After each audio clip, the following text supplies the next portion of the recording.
Yun mga kabiyahe, inabot na naman tayo ng tanghalian. Mag-aalas Wow! 12:30 na po ng tanghali mga kabiyahe. Ayan, Nice! umali na po tayo dyan. Umorder na agad tayo ng ulam at daladala ang ating bida. Ayan. Ayaw, di ma. Ang ating bida. Yan. Ang pangulam natin dyan adobong baboy mga kabiyahe. Wow! Yan, sarap. Binigyan pa tayo ng sabaw ni Ma'am, ni Miss Ganda.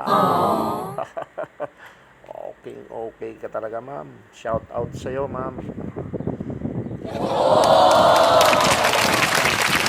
Biyahe. Sarap na naman sa kanyang pagkain. Oh my God. Yan.